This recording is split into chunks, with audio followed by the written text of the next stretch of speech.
മഹേഷ് നനവ് പൊടിഞ്ഞ കണ്ണുകളോടെ മുന്നിൽ നിൽക്കുന്നവളെ ഉറ്റുനോക്കി. അവിടെയും കണ്ണ് നിറഞ്ഞൊഴുകുന്നുണ്ട്. തല താഴ്ത്തി നിന്ന് ഏങ്ങി പിടിക്കുന്നുണ്ട്. പൊട്ടി പൊട്ടി കരയുന്നുണ്ട്. കരയുവാണോ? ഒന്നും പറയാനില്ലേ ചിന്മയ്ക്ക്? മഹേഷ് ഒരുപോലെ കരഞ്ഞു ചിരിച്ചു. ഞാൻ എത്ര ആഗ്രഹിച്ചിട്ടുണ്ടെന്നോ ഈ വാക്കൊന്ന് കേൾക്കും. ചിപ്പി ശ്വാസം ഏങ്ങിപ്പിടിച്ചു. അതിന് കരയുവാണോ? അവൻ കൈകൾ ഉയർത്തി ആദ്യമായി അവളെ തൊട്ടു. ആ കണ്ണുകൾ തുടച്ചു കൊടുത്തു. സന്തോഷം കൊണ്ടാ. ചിപ്പി ചിരിക്കാൻ ശ്രമിച്ചു. മഹേഷ് ഒന്ന് കൂർപ്പിച്ചു നോക്കി. ഈ കണ്ണുകൾ നിറയ്ക്കില്ലെന്നോ പൊന്നുപോലെ നോക്കാമെന്നോ ഒന്നും ഞാൻ ഉറപ്പ് പറയില്ല. പക്ഷെ എന്തു വന്നാലും ഞാൻ ഉണ്ടാകും നിൻ്റെ കൂടെ. അവൻ്റെ വാക്കുകളിലെ ദൃഢനിശ്ചയത്തിൻ്റെ ധ്വനി ഉണ്ടായിരുന്നു. എനിക്കും അത് മാത്രം മതി മഹേഷേട്ടാ. എന്തു വന്നാലും എന്നെ വിട്ടിട്ട് പോകാതിരുന്നാൽ മാത്രം മതി. കൊച്ചുങ്ങളെ പോലെ കൊഞ്ചുന്നവളെ മഹേഷ് ദേഹത്തേക്ക് വലിച്ചിട്ടു. ചിന്മയും അത്രമേൽ കൊതിച്ച ചൂടിലേക്ക് ഒരു പൂച്ചക്കുഞ്ഞിനെ പോലെ പതുങ്ങിച്ചേർന്നു. ഇനി ഒരിക്കലും വേർപിടില്ല എന്ന പോലെ വരിഞ്ഞു മുറുക്കി. കയ്യിൽ 3 ഐസ്ക്രീമും പിടിച്ചുകൊണ്ട് അഞ്ചു ഇരുവർക്കും അടുത്തേക്ക് നടന്നു വന്നു.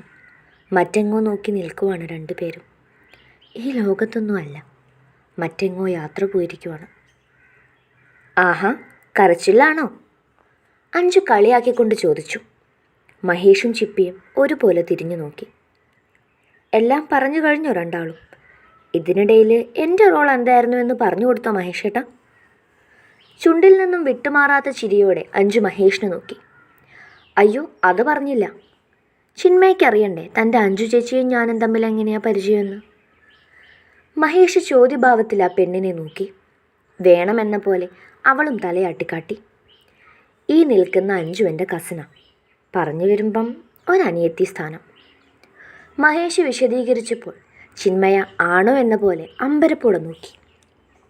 അതെ മോളെ, നീ മഹേഷ് ഏട്ടനോട് ഇഷ്ടമാണെന്ന് പറഞ്ഞ കാര്യമൊക്കെ നീ പറയുന്നതിന് മുന്നേ മഹേഷ് ഏട്ടൻ എന്നോട് പറഞ്ഞിരുന്നു. പിന്നെ ഞാൻ പറഞ്ഞാണ് നിന്നെക്കുറിച്ച് കൂടുതൽ മഹേഷ് ഏട്ടൻ അറിയുന്നത്. അതുപോലെ നീ പറയുന്നതൊക്കെ എന്നോടും വന്ന് പറയാറുണ്ടായിരുന്നു. പലപ്പോഴും ഞാൻ പറഞ്ഞതാ നിന്നിങ്ങനെ വിഷമിപ്പിക്കേണ്ടെന്നൊക്കെ. പക്ഷെ നിനക്ക് വേണ്ടി തന്നെ ആയിരുന്നു മഹേഷ് ഏട്ടൻ നിന്നെ ഒഴിവാക്കിക്കൊണ്ടിരുന്നത്. നീയാണേൽ മഹേഷ് ഏട്ടനെ കൊണ്ടേ പോകുമെന്നും പറഞ്ഞു നിന്നാ പിന്നെ പുള്ളി എന്ത് ചെയ്യാനാ, അല്ലേ ഏട്ടാ? അഞ്ചു തമാശയോടെ പറഞ്ഞു. ചിപ്പിയോട്ടൊരു ചമ്മലോടെ മുഖം താഴ്ത്തി. മഹേഷ് അവളെ തന്നെ നോക്കിക്കൊണ്ടിരിക്കുമായിരുന്നു അപ്പോഴും. ചിപ്പിക്കാണേൽ ഇപ്പോൾ തല ഉയർത്താനും വയ്യെന്നായി. നാണമാണോ ചമ്മലാണോ എന്നൊന്നും അറിയില്ല. മഹേഷിനെ നോക്കാനേ പറ്റുന്നില്ല. ആ നോട്ടത്തെ നേരിടാനും ഒക്കുന്നില്ല. ആ ചിരി സഹിക്കാനാവുന്നില്ല. പുലിക്കുട്ടിയായിരുന്നവൾ എത്ര പെട്ടെന്നാണ് പൂച്ചക്കുട്ടിയായത്. അത്രയും സന്തോഷത്തോടെയാണ് വീട്ടിലേക്ക് വന്നത്. മഹേഷേട്ടൻ കൂടെയില്ലായിരുന്നു. അഞ്ചേച്ചി പറഞ്ഞ പോലെ ശരിക്കും ഇവിടെ കസിൻ്റെ വീടൊന്നുമില്ല. പ്രത്യേകിച്ചൊരാവശ്യവും ഉണ്ടായിരുന്നില്ല. എന്നോടെല്ലാം പറയാൻ വേണ്ടി വന്നതാണ്. ചേച്ചീനെ റെയിൽവേ സ്റ്റേഷനിൽ വരെ കൊണ്ടുചെന്നാക്കിയതും മഹേഷേട്ടനായിരുന്നു. അത് കാരണം തിരിച്ച് തനിക്ക് വരേണ്ടി വന്നു. അടുത്തൊരു ബേക്കറിയിൽ കയറി ഒരു പാക്കറ്റ് ലഡ്ഡു വാങ്ങിച്ചു. സന്തോഷം അത്രയ്ക്കും ഉണ്ട്. പടക്കം പൊട്ടിച്ച് ആഘോഷിക്കാൻ പാകത്തിനത്രയും. പക്ഷെ അതൊന്നും പറ്റില്ലല്ലോ. അതുകൊണ്ട് ലഡ്ഡുവിൽ ഒതുക്കി. പാട്ടും പാടി ചാടിത്തുള്ളിയാണ് വീട്ടിലേക്ക് കയറിയത്. അമ്മു ഹാളിലുണ്ടായിരുന്നു, ആൻറ്റി അടുക്കളയിലും. ചെന്നു കയറിയ പാടെ ബാഗ് സെറ്റിയിലേക്ക് വലിച്ചെറിഞ്ഞു. അമ്മ മുഖം സൂക്ഷിച്ചു നോക്കി. നന്നായി ഒന്ന് ചിരിച്ചു കൊടുത്തിട്ട് ബാഗിൽ നിന്നും ലഡ്ഡു എടുത്തു കൊടുത്തു. ലഡ്ഡുവോ? എന്താ വിശേഷം? TV ഓഫ് ചെയ്തിട്ട് അവൾ എനിക്ക് നേരെ തിരിഞ്ഞു. സംസാരം കേട്ടിട്ടാകും അടുക്കളയിൽ നിന്നും ആൻറ്റിയും എത്തി. ആൻറ്റിക്കും കൊടുത്തു 2 എണ്ണം. ഒപ്പം ഞാനും വായിലേക്കൊന്ന് എടുത്തു വെച്ചു. എന്താ മോളെ ഇന്ന് ലഡ്ഡുവൊക്കെ ആയിട്ട് വന്നത്? ആൻറ്റിക്കും അതേ സംശയം. പെട്ടെന്ന് എന്തു പറയുമെന്നൊരു സംശയം എൻ്റെ ഉള്ളിൽ ഉയർന്നു. സത്യം പറയാൻ പറ്റില്ലല്ലോ. അത് ഇന്ന് കോളേജിൽ ഒരു സെമിനാർ പ്രസൻറ്റേഷൻ ഉണ്ടായിരുന്നു. അതിന് എൻ്റെ ടീമിനാണ് ഫസ്റ്റ് കിട്ടിയേ. ആ ഒരു സന്തോഷത്തിൽ മേടിച്ചതാണ്. വായിൽ വന്നൊരു കള്ളം എങ്ങനെയോ തട്ടിവിട്ടു. രണ്ടുപേരും അഭിനയിക്കുമ്പോഴും എൻ്റെ ഉള്ളിലെ മഹേഷേട്ടൻ്റെ മുഖമായിരുന്നു. ഫ്രഷായിട്ട് വരാമെന്ന് പറഞ്ഞ് ബാഗും എടുത്ത് മുകളിലേക്ക് ഓടി. ഒരുപാട് നേരമൊന്നും പിടിച്ചു നിൽക്കാൻ പറ്റില്ല. അമ്മ കുത്തിയും കിഴിഞ്ഞും ഓരോന്ന് ചോദിച്ചാൽ ചിലപ്പോൾ എല്ലാം ഇതോടെ അവസാനിക്കും. ബാത്റൂമിൽ ഒരു കരോക്കെ ഗാനമേളയും DJയും തന്നെ അങ്ങ് നടത്തി. കുളിച്ചിറങ്ങി കണ്ണാടിക്ക് മുന്നിൽ നിൽക്കുമ്പോഴും ആകെ കൂടി ഒരു ഉന്മേഷം. മഹേഷേട്ടൻ്റെ വാക്കുകൾ ഇപ്പോഴും കാതിൽ മുഴങ്ങി കേൾക്കുന്നുണ്ട്. ആ നിമിഷം ഒട്ടും മനസ്സിൽ നിന്നും മായുന്നതുമില്ല. ഫോണിൽ അടിപൊളി ഒരു ഡപ്പാങ്കൂത്ത് സോങ് വെച്ച് ആകെ കൂടി കളിച്ചു മറിഞ്ഞു. എന്തുവാടി ഇവിടെ? നിനക്ക് തലയ്ക്കെന്തെങ്കിലും കുഴപ്പമുണ്ടോ? വല്ലാത്തൊരു മാറ്റം, ഇതുവരെ ഇല്ലാത്തൊരു സന്തോഷം. പോയ പോലെയൊന്നും അല്ലല്ലോ തിരിച്ചു വന്നത്. മുറി തുറന്ന് വാതിലിൽ നിന്നുകൊണ്ട് അമ്മ ആകെ കൂടി കണ്ണോടിച്ചുകൊണ്ട് ചോദിച്ചു. ലഡ്ഡു തന്നപ്പം ഞാൻ പറഞ്ഞില്ലേ കാര്യം എന്താണെന്ന്. അതിന് ഇത്രയോ സന്തോഷമോ? ഇത് വേറെ എന്തോ ആണ്, ഞാൻ കണ്ടുപിടിച്ചോളാം.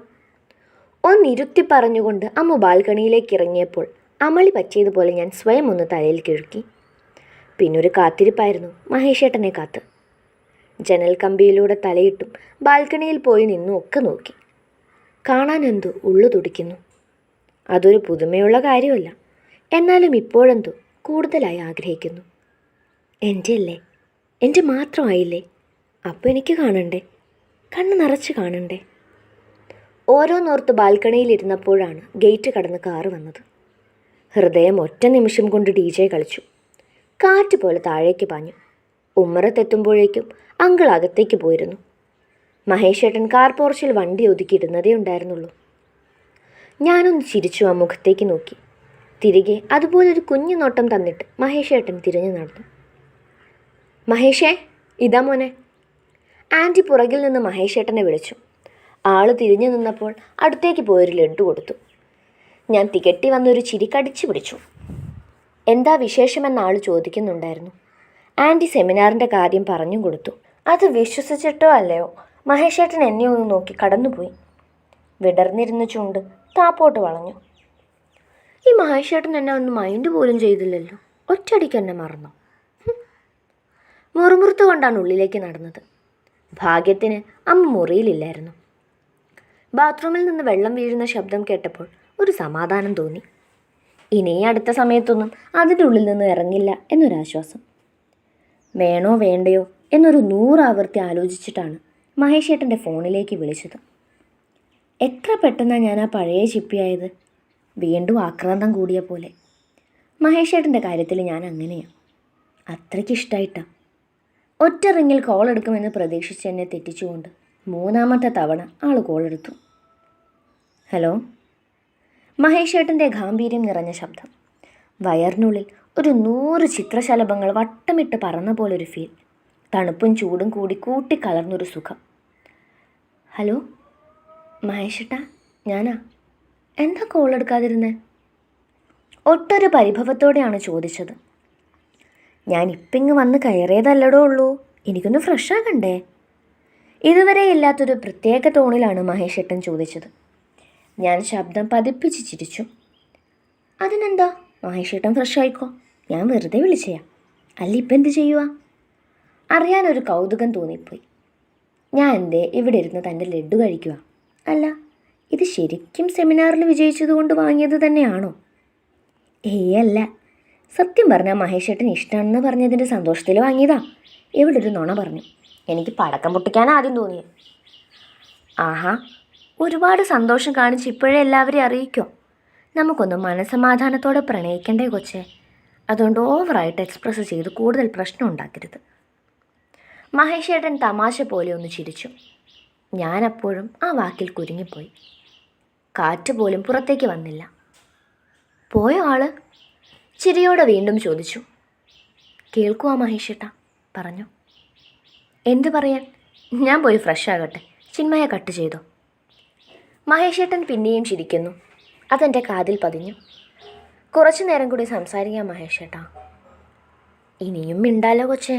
ഞാൻ ഫ്രഷായൊന്ന് കിടക്കട്ടെ. നല്ല ബാക്ക് പെയിൻ. അതുമല്ല, അവിടെ ഇരുന്ന് അധികം സംസാരിച്ച് അമ്മുവിനെ അറിയിക്കണ്ട കേട്ടോ. സമ്മതമെന്നോണം ഒന്ന് മൂളിക്കൊടുത്തു. മറുതലയ്ക്കൽ കോള് കട്ടായതും ഫോൺ ചെവിയിൽ നിന്ന് അകറ്റി മാറ്റി ഞാൻ ഭിത്തിയിലേക്ക് ചാരി കണ്ണടച്ചു. മനസ്സിലപ്പോഴും ഇത്രയും നേരം മഹേഷേട്ടനോട് സംസാരിച്ചതൊക്കെ അയവിറക്കുന്ന തിരക്കിലായിരുന്നു.